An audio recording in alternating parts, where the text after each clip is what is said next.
The usual. How you guys doing? We're back on another video of a guy not knowing what the hell he's doing, but pretending like he's doing it. It's just been cleaning. It's been like a week since the last video, a little over a week. But you see I'm coming downstairs into the shop that I don't ever talk about. I mean, it keeps going and going and going. Don't look behind me. There's so much LS stuff just shoved over here right now. We're not talking about that. We're gonna run over in the Colorado real quick. I was out of argon, or close enough to being out of argon that that's not what I want. So just been throwing together this quick blast cabinet, getting some wiring and some other stuff done, and we're gonna be working on the 62 today, getting the motor mounts and all that stuff situated. We have a whole bunch of Speedway parts, a 5.3 and a 4L60 waiting to go in. If you're new here and this is one of your first videos watching, thanks for taking the time to watch it. We do budget turbo LS stuff, and I guess now Duramax stuff.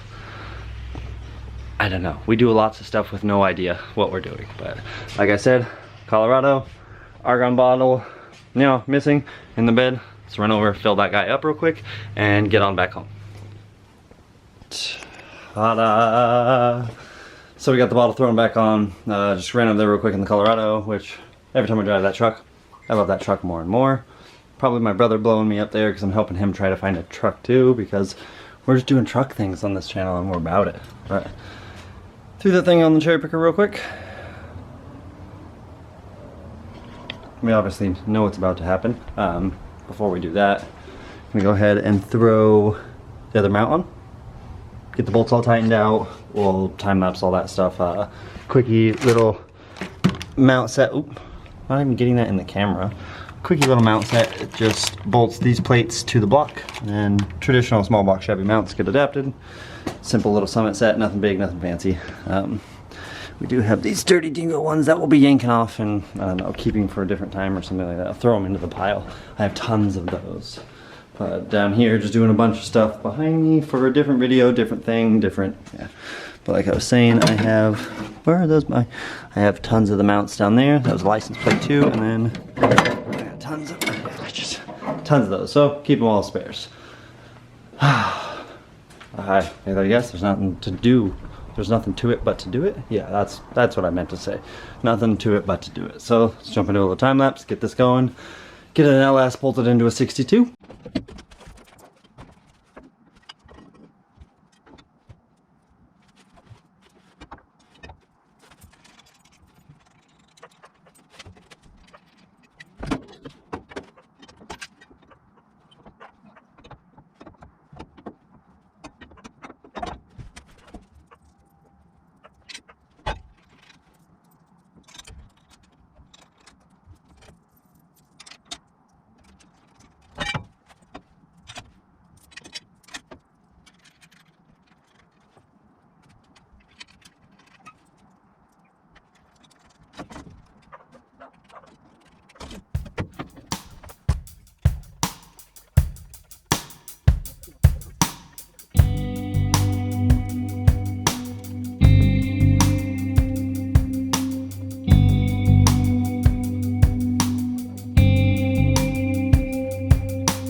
just woke up.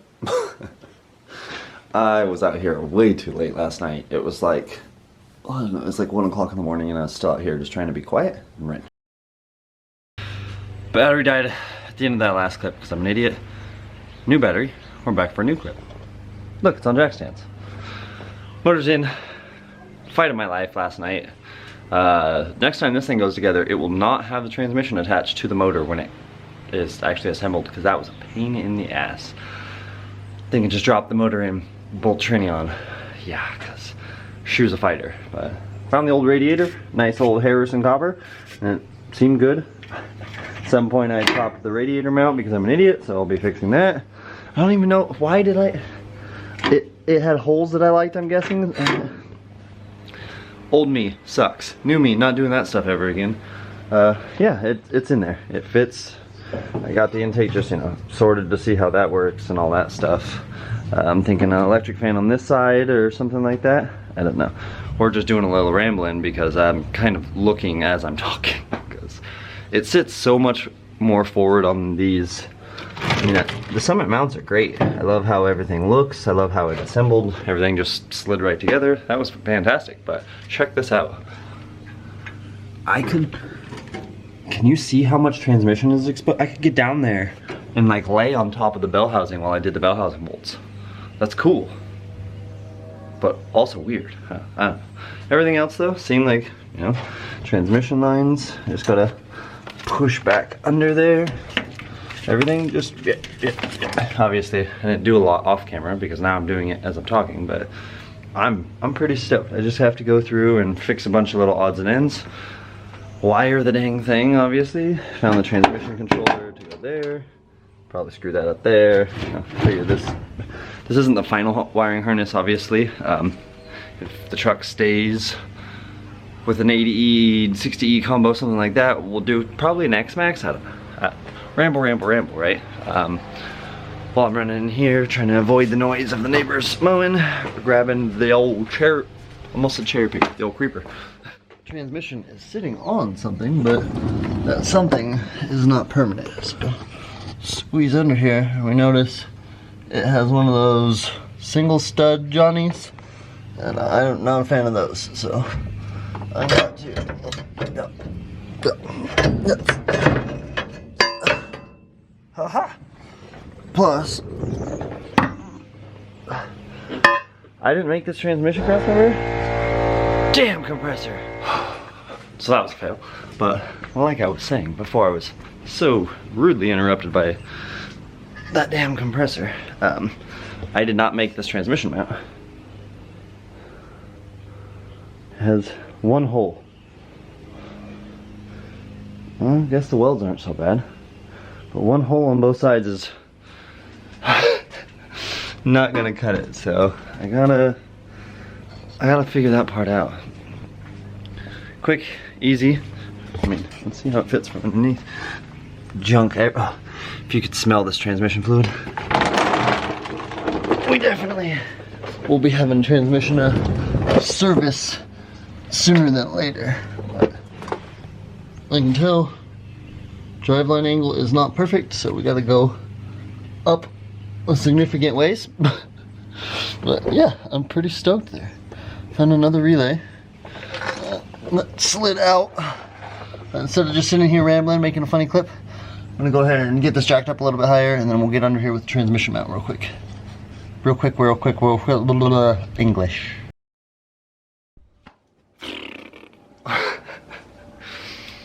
Man, it's just not one thing, it's another. Realizing the pinion angle is not going to end up where I want to be if I go under the frame the way that transmission crossmember was designed. I'm actually going to reuse the material that it had. Hop down here and see. Let me flip the camera so I can see too. But with it on top of the frame, it fits perfectly. So I just kind of set it in there and wedged it. Obviously it's gonna need to come straight instead of at the angle that it's at. But I need a 2-bolt transmission mount to make that the way I want it, not the way it's going to be. And I'm sick of doing things the way they're going to be. I'm just gonna start focusing on always doing things the way I want them to be, so the channel ends up the way I want it to be. Yeah, so Amazoning a mount, fixing that. We'll just chop the ears off, shorten the thing up, yada yada. Another video, another time. Which reminds me, I'm gonna go ahead and blah. I'm gonna go ahead and toss up a couple screenshots. Where these motor mounts went for this truck to get them was a little bit crazy. So I paid for expedited shipping the first time when I got the pedestals. They didn't get here when they were supposed to. Speedway, being awesome, refunded me the expedited shipping. Cool. Well, then I bought the other set because I didn't realize they were, you know, like a series. Their design only go together. I was thinking, oh, I have some small walk mounts and some dirty dingo stuff, and I'll mix and match and make it work. No, nada. Basically, they're proprietary to each other. So going back through, you can see this side better. I had to actually order this plate and then the actual traditional 3-bolt small block Chevy one, because the ones I have are 4-bolt style and then have a 4-bolt mount, and so I have all 4-bolt stuff. Yeah, so then I bought that. Got those. They came to Portland, Troutdale, which then they would come up to Longview to me. They went to Tennessee from there. I don't know why I've been having such bad luck lately with everything. Yeah, so that leads me to this guy. It's a different project for a different thing and unveiling some stuff down the road. We'll talk about it, yada yada. It was 3-phase, wiring it down to single phase. This solid state relay took forever. And then of course figuring out wiring diagrams and blah blah blah blah blah. I just want progress. I just want to be able to get something done for once and do it the way I'm supposed. I have so many videos that are half filmed where it's like I just needed this one last part, and then it's just in limbo and got screwed. And I'm sick of that. I'm sick of my truck just sitting and wasting away. I mean, I need to weld the knuckle kits on this. There's so many, I have so much stuff to do on so many things, and it's just killing my motivation. So I think today we're gonna actually switch gears, and instead of worrying about wife's truck for right now, I'm gonna get that stuff ordered, and we're gonna play with the big truck.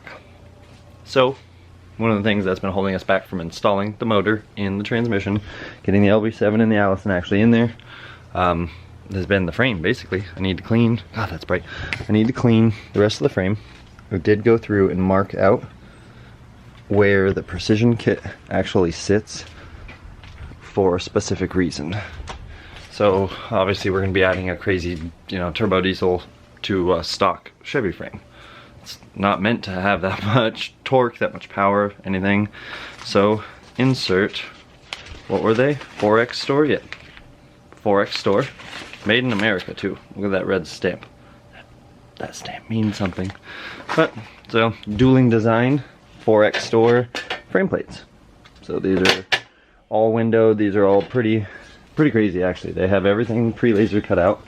All I have to do is come over here and just set that over just like that. I mean, that's pretty nifty. Obviously, clean the entire frame, get it all ready, bend everything down flat. You know what I mean? There's lots of prep work here. The plates are to just weld in. You go through, and once all the plates are actually buzzed around the perimeter, you're just strengthening the outside of the plate. A lot of people would go through and actually box the inside, which I do plan to do. I just need to know where I can box, where I can't box, etc. That's why I marked the kit for the precision fabrication mounts, because the way these are and the way they bolt on, you'll see right here. Oh, except when I get the wrong side, you'll see here. So the way they wrap and sandwich the frame, I have to actually cut the dueling design plates. It's no big deal. I'm just gonna lightly trim around. But before that, we have to go ahead and clean the crap out of this frame. I'm just gonna wire wheel front to back with the biggest cup wheel I have. We may even hit it with a quick little pressure wash again. I don't know. Probably not. Probably just nice wire wheel. A couple little spots that I want to go through and smack down and then re-weld on the ORD plate. But you see what I mean? So much stuff to do, and there's little stuff like that. And there's old sloppy mechanic saying an hour a day, you know, so why not a couple hours today? because I have a few hours. Don't really, but I can make a few hours. Let's get to wire wheeling, and then let's get to tacking some plates in, seeing how this is all gonna lay out, figure it out together.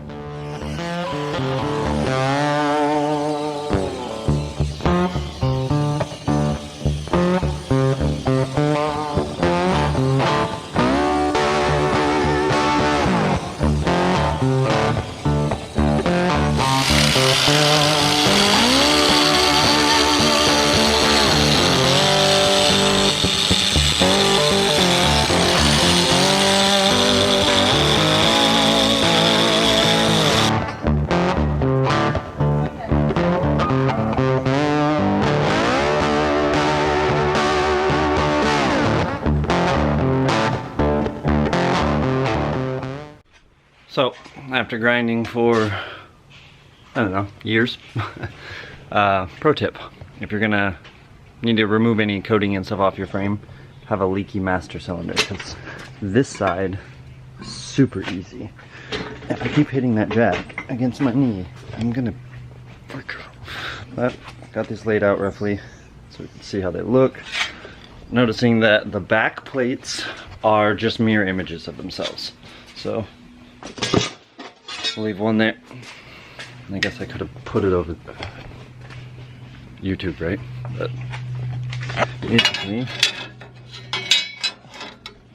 you see the gist here? You gotta do some bending, obviously, and a lot of these holes are left to be pre-drilled for fuel rail bolts and stuff like that. Alright, it's a Duramax swap. I don't need any of that. You'll see now where we're gonna have our problem with the precision fabrication piece, which we'll just trim the center to fit over it. I gotta do a little bit of clearancing. They're a universal cut for, you know, mass-produced frames. These frames, there's 10 million of these trucks. My neighbor's dogs are trying to kill each other. You know, it's great days. Like I was saying, there's 10 million of these trucks, something like that. So these are mass-produced for just a basic rough fit of the frame. Obviously, a little bit of, you know, clearancing on the edges, and that's not gonna work.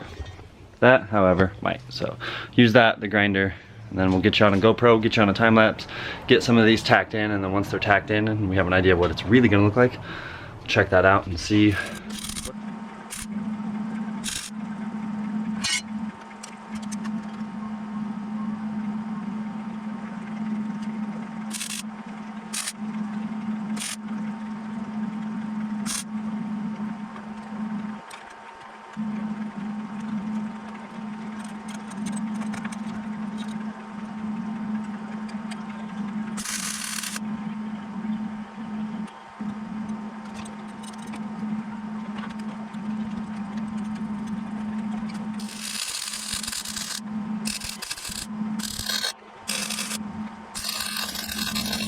2,000 years later. One of the dumbest things I've ever done in my entire life. Nothing to do with the kit. Dueling Performance 4X store, yeah, great. Fabrication plates, can't even English. Money. Just, yeah, I don't know. These were happy. Of course I did wire wheel all this afterwards, but these were great. Everything was happy through here. But then, like, that's garbage. That's garbage. There's just splatter everywhere. But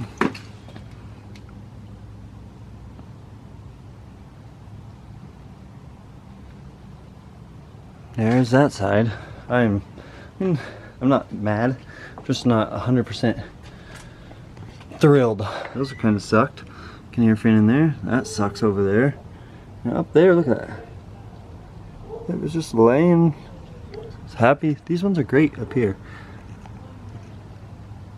They're as happy as could be, but then the rest. Bleh. So, I gotta wipe the whole frame down, clean the whole frame up. I'm gonna double check and make sure that some of those brackets fit.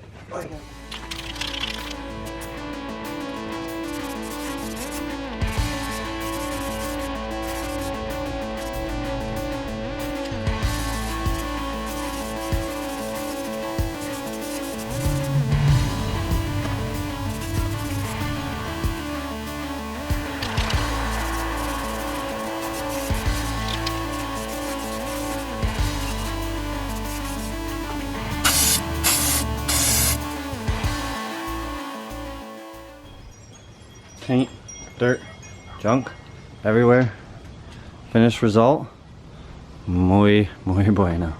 Keep looking at these and thinking they're giant runs, but they're just rivets. I don't know about you guys. I think that is pretty nice. I wish I could have gotten a better shape out of that, but the plates were never designed to be with this kit. It's not the plate's fault. It's not the kit's fault. I mean, really, it's my fault for putting a Duramax into a square body, but what could I say? I was gonna say no. No. I think everything's still a little tacky, but space where it needs to be. I like it. I mean, the blacks obviously aren't the same because this is body liner, bed liner, whatever, and this is just powder coat. We did it. I can't believe I'm saying this, but the next step would be installing the precision kit, because I need to install the side mounts, which is this one and the one I set over there. So yeah, install, actually no, it's this and the panhard, then those go on top, center brace, motor tranny. Been talking to some buddies about suspension stuff and setting this up, and I was told to set everything up at full bump. So basically I need all of this to be up or this to be down. So much more stuff to do. So instead of rambling, as usual, I can tell my face is just filthy, my hands are just filthy, I am filthy, I'm tired, I'm dirty, but I got one thing done. One thing a day. That's all we need to keep this going. Just you jump in there. But with that, we're gonna let you guys go. If you like the video, throw a like or comment down below. If you like what you see, hit that subscribe button. This thing, lots of things. I was gonna go race the S10 this weekend, but I didn't because I wanted to work on wifey's truck and this. And I don't know. It's the usual. It's Average Joe builds. We know what we're doing, and no, we don't. We're lying. We know what we're not doing. Making progress. With that, we'll let you guys go. Average Joe builds out.